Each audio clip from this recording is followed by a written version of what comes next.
o celular no silencioso.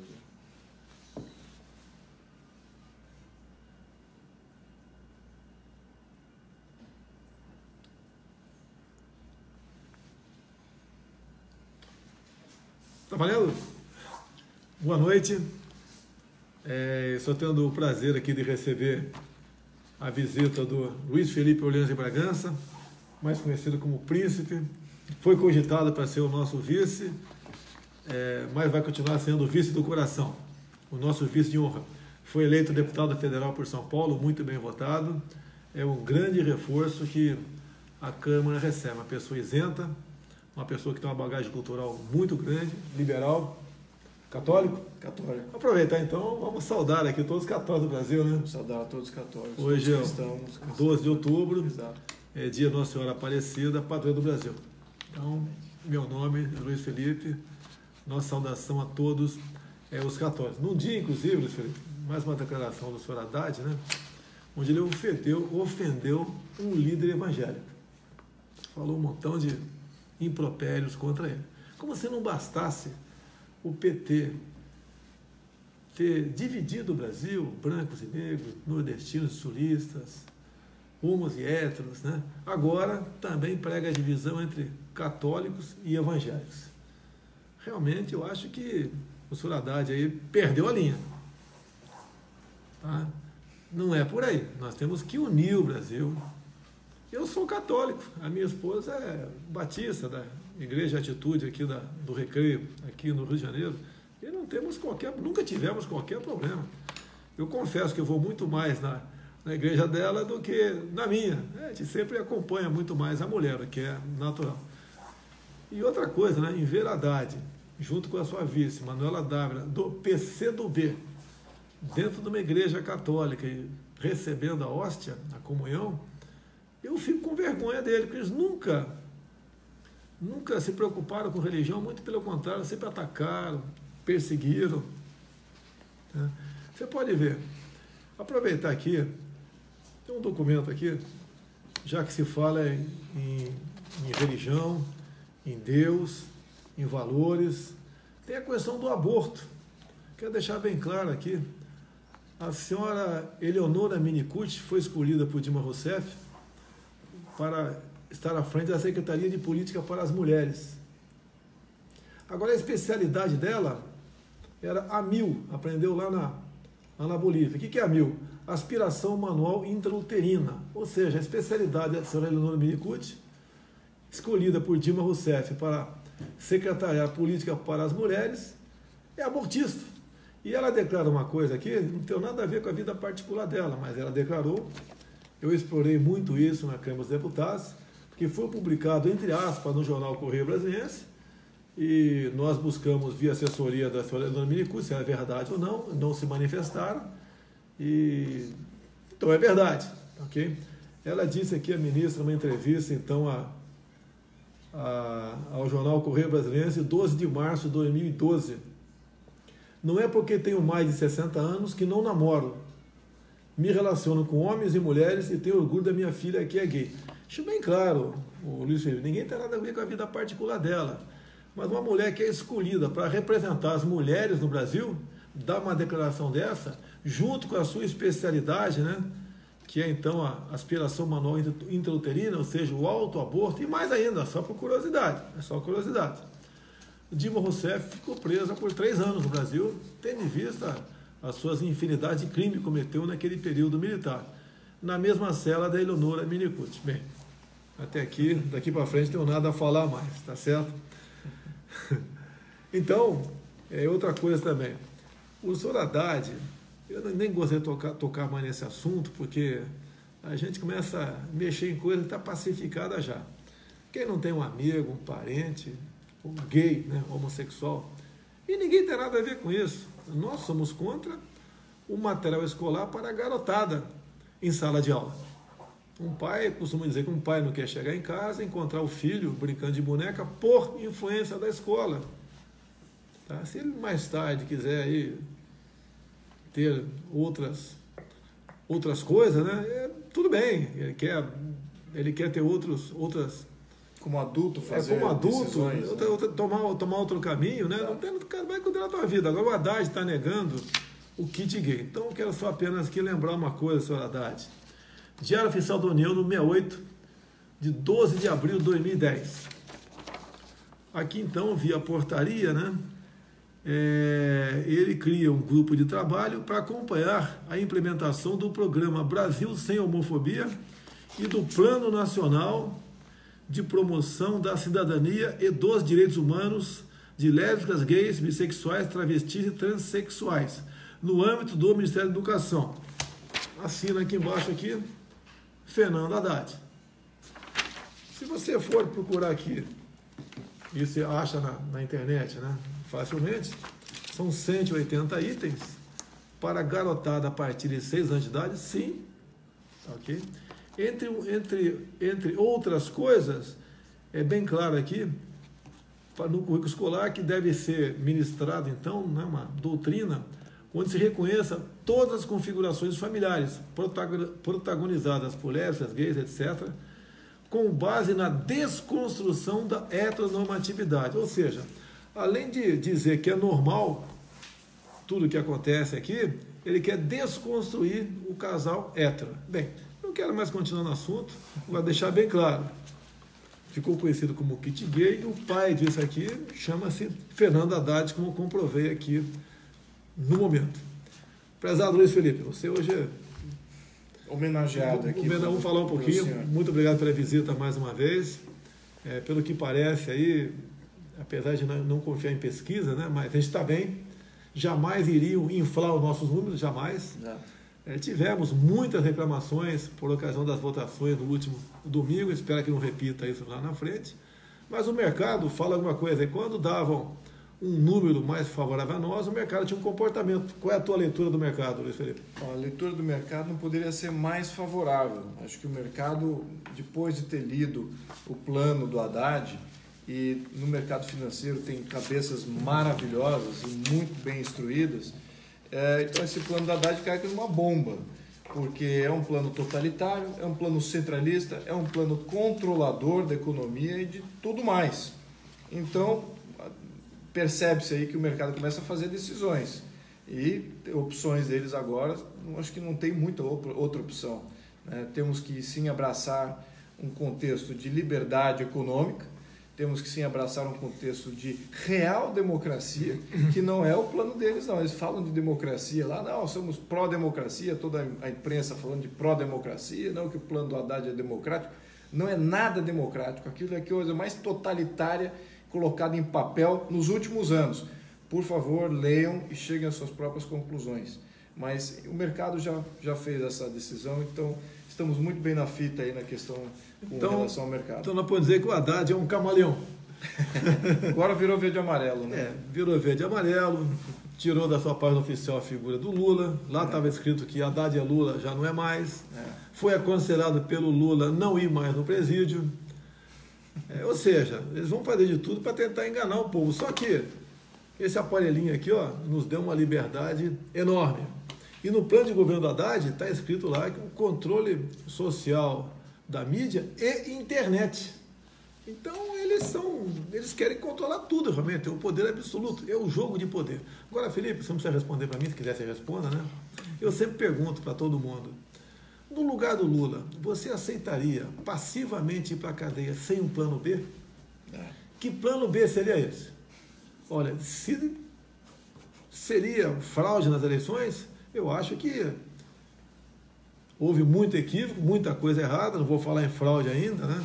Até para não levar a pancada dos outros, mas teve a senhora que trabalha na minha casa não conseguiu votar, quando ela votou para governador, encerrou. E as reclamações foram no Brasil de norte a sul, de leste a oeste. E acredito que pela quantidade de pessoas que realmente votaram em nós, não tinha como a gente não estar bem. Agora, o problema pode voltar a ocorrer no segundo turno, se bem que todas as pesquisas agora sempre dão em média 60% para nós, né, votos válidos, e 40% para o lado de lá. Pergunta aqui, você acredita nas urnas eletrônicas? Acho que essa pergunta já foi respondida tantas vezes, eu acho que Eu sou mais antagônico às urnas eletrônicas. Estou vendo isso com um grupo muito bom de ativistas que está vendo no detalhe essa questão das urnas. E a confiança é zero, depois de falar com todos esses grupos especialistas. A confiança é zero. Gostaria de transmitir aqui minha opinião pessoal. Acho que o senhor deveria ter ganhado no primeiro turno, na minha opinião pessoal.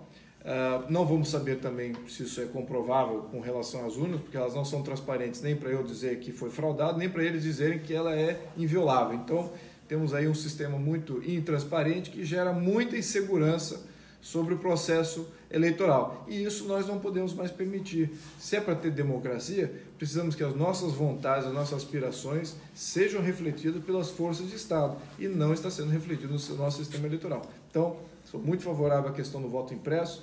Agora, nesse próximo turno, gostaria de ver até cédula, se não for o caso aí de ter qualquer coisa nessa linha, mas fica aqui minha opinião genérica, pessoal, e sim, alguma mobilização em prol disso aí, porque de fato temos um grande problema e essa arquitetura, só ver os incentivos, né? Quais são os incentivos do Temer, do Haddad, todos esses que compõem o Estado, que estão na Lava Jato, quais são os incentivos dele de entregar o poder de uma maneira não conflituosa. Então, acho que eles vão querer fazer alguma coisa aí nesse gênero, sim. Você pode ver, o Haddad presidente interessa para muita gente. Afinal de contas, a gente sabe que ele vai assinar o decreto do indulto do Lula. E não pode apenas o decreto constar o nome do Lula. Todo mundo que tem um crime conexo vai entrar no indulto também. Isso que está em jogo, no meu entender. Seria o plano B do PT. Mas eu acho que a avalanche de votos vai ser tão grande a nosso favor que não vai ter como fraudar. É impossível fraudar. As informações que eu tenho, olha só, das 9 capitais do estado do Nordeste, nós ganhamos em 5. Acredite se quiser. Com 8 segundos de televisão, praticamente sem fundo partidário, gastamos 1 milhão e pouco no primeiro turno, tá? Sem recurso para... A gente sabe que muita coisa é feita aí em gráficas, etc., sem recurso. Grande parte da mídia nos criticando o tempo todo, caluniando o tempo todo, e aconteceu uma coisa, um fenômeno realmente. Fizemos no Brasil todo, acredite, né, 52 deputados federais, ninguém acreditava nisso, fizemos 52, e daí alguém fala, se houvesse fraude, não teria feito 52 deputados federais do PSL. Olha, a desconfiança é exatamente no voto para presidente da República. Se eu for presidente, pode ter certeza, nós vamos ter já nas eleições de 2020 uma forma aí segura de se votar, onde se possa fazer uma auditoria. A pessoa que for votar, ela vai ter a certeza que votou exatamente naquela pessoa. Então, o que a gente pede no momento? Além de se manter mobilizado, né, sempre ganhando mais um voto aqui, lá, acolá, também, por ocasião das eleições, indo votar, tendo problema, imediatamente exige que passe aí, ou troque a urna, né, ou passe por voto de papel. Afinal de contas, apesar de termos uma vantagem de aproximadamente 17 milhões para o senhor Haddad, a gente não pode bobear. A gente não sabe que esses caras, tudo é possível com eles. Bem, eu acho que se a gente manter a nossa batida, nós aí seremos vitoriosos no próximo dia 28. Muito bem. Mais uma coisa aqui? Olha, eu gostaria de avisar a todos que o capitão aqui está se recuperando. Cheguei totalmente informal para essa reunião, me recebeu muito bem, está minha família aqui também sendo recebido pela família do capitão. Viemos só dar um abraço e já fui trazido aqui para uma live sem contexto nenhum. Então, isso aqui é uma espontaneidade em pessoa. E fisicamente ele está se recuperando e, de fato, ele tem aqui algumas coisas que impedem ele de estar com 100% de função, mas ele está saindo disso e está muito bem. Ao menos está aqui comigo, está me enganando muito bem. Eu vi também o Haddad falando que eu sou um covarde, estou fugindo do debate, né?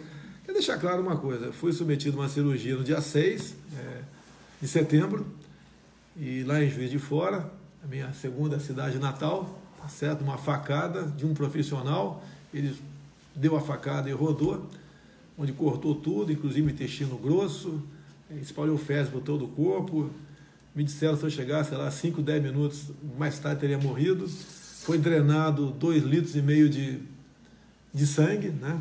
Dado aqui a hemorragia interna. E 6 dias depois, dia 12, eu fui submetido a uma nova cirurgia já no Alberto Einstein, em São Paulo, que começou às 21 horas e acabou às 5 da manhã. Então, 8 horas de cirurgia, tudo foi colocado para fora. e realmente, dado o estrago, né?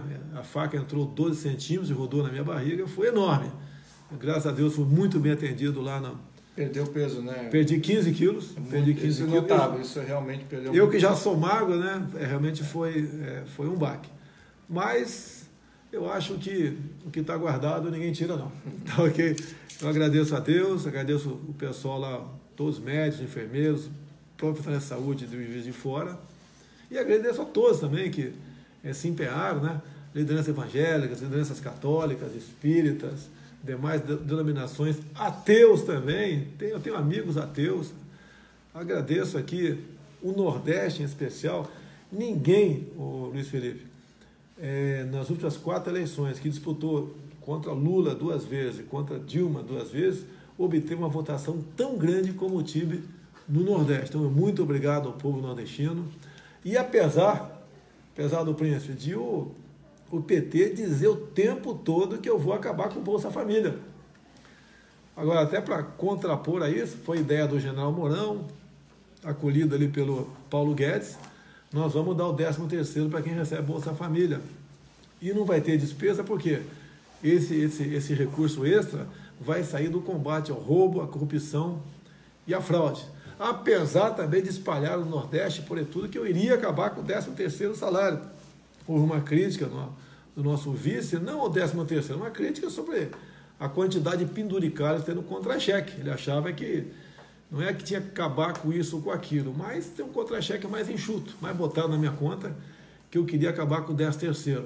Estão falando agora que eu vou acabar com a estabilidade de funcionalismo público, de servidor público no Brasil todo. Não é isso. Até porque está previsto na Constituição, você não vai acabar com isso aí, ninguém quer acabar com isso aí. Também estão falando o que mais? Me ajuda aqui. É só pancada em cima da gente. Que eu vou cobrar imposto de renda de pobre. Muito pelo contrário, a proposta do Paulo Guedes é quem ganha até 5 salário mínimo, equivalente a R$5.000, zero de imposto de renda. A gente vai perder um pouco de arrecadação? Vai. Mas nós temos que dar um refresco aqui para o empresário, né, para o cidadão trabalhador, porque ninguém consegue mais pagar uma carga tributária tão monstruosa como a que está aí. Nós temos que reinventar muita coisa. Não será uma aventura. A questão de privatização é a mesma coisa. São 150 estatais. Eu acho que no primeiro ano, essas 50 criadas pelo PT, a gente vai mandar para o espaço. Tá? As outras 50 ali, você vai ter que ter um critério, um modelo, com responsabilidade. E não é apenas jogar para anunciar no mercado, quem comprar, comprou, não, tá certo? Tem que ter um modelo, talvez o Golden Share, seja lá o que for. E o que for estratégica, a gente não pode falar em privatizar, no meu entender. O que for estratégica, você não pode privatizar. Banco do Brasil, Caixa Econômica, já tem poucos bancos no Brasil. Se você sumir com o Banco do Brasil e Caixa Econômica, a pergunta de sempre, né? Quem é que vai financiar, por exemplo, a produção agrícola no Brasil? Agora, se o Banco do Brasil e a Caixa Econômica têm problemas, como de vez em quando aparece, tem mesmo, é por causa das indicações políticas, que levam à ineficiência do órgão e à corrupção. Vamos indicar pessoas sérias. Não se fala em privatizar, no meu entender aqui, Furnas. Tá? Então, vai ser um grande plano de privatização? Sim, vai ser, tá? Mas com muita responsabilidade. E pode ter certeza que o mercado não vai se decepcionar conosco, não. Não estou batendo de frente com o Paulo Guedes de jeito nenhum. Tá? E, afinal de contas, eu concordo com 90% que ele diz, e ele concorda com 90% do nosso lado. Então, está bem encaminhado esse casamento. Hoje eu vi na Veja Online que está tendo problema com a cúpula do PSL. A cúpula sou eu, Paulo Guedes, General Heleno, Bebiano, Júlia Lemos, e mais 2 ou 3. Não tem problema nenhum. Querem o tempo todo dizer que temos problemas e não temos como governar o Brasil. Temos, hoje em dia, muitos, mais de 300 parlamentares simpáticos a nós. O último grupo que fechou conosco, o penúltimo, né, é o pessoal aí da frente da agricultura, que o que eles querem, você já sabe, né? Eles querem a segurança jurídica. O cara não quer acordar e ler no jornal que a fazenda dele vai ser demarcada como terra indígena. Como que se 14% do território brasileiro demarcado como terra indígena não fosse suficiente. Ele quer a garantia, se é um marginal do MST invadir a propriedade, primeiro que ele tem o legítimo direito de se defender, com excludente de ilicitude. E outro mesmo, ele não conseguindo se defender, uma vez a justiça dando-lhe o direito à reintegração de posse, que a reintegração seja cumprida. Que tem governadores, geralmente do PT, do PCdoB, mesmo havendo a reintegração de posse, eles não cumprem a determinação judicial. Nós não podemos ser um país onde a lei vale ou não vale de acordo com quem está no poder. É aquele compromisso que eu tenho de respeitar a Constituição. Eu e você também, como deputado agora, você é escravo da Constituição. Se você não gostou de um artigo, por exemplo, eu não gosto lá do que fala da maioridade penal de 18 anos. Eu estou lutando um tempão para passar para 16. Quem sabe até, Luiz Felipe, não sei se você concorda com a questão da maioridade penal, tá certo? Você pode falar sobre isso? Absolutamente, eu concordo até de ser julgado por crime que você cometeu, não importa a idade. Então, mas maioridade penal a gente segura com esse nível. Você pode ver, desde 89, um ano após a promulgação da Constituição, já tem proposta para diminuir a maioridade penal para 16. Então eu estou sugerindo até agora, quem sabe a gente passa para 17 anos. E lá na frente o futuro presidente passa então para 16. Vamos encerrar aqui? Mais uma coisa? Não, tá ótimo. Pessoal, muito obrigado. Faltam poucos dias para a gente ficar livre aqui desse fantasma do PT, ficar livre desse partido que não tem qualquer compromisso com a família, com as religiões, com a liberdade, com a democracia, com a liberdade de imprensa, um partido que quer aí extinguir as polícias militares, um partido que, como a Haddad mesmo disse, está em vídeo aí, uma das propostas dele para a saúde é o desencarceramento. Ele quer botar gente na rua que está presa. Eu acho exatamente o contrário. Quem não quer ir para lá é só não fazer besteira. Está no plano de governo do PT o aumento do imposto de renda da pessoa física, tá ok? É um partido que quer calar a mídia, assim, com o nome bonito, né? Controle social da mídia, e calar a internet também.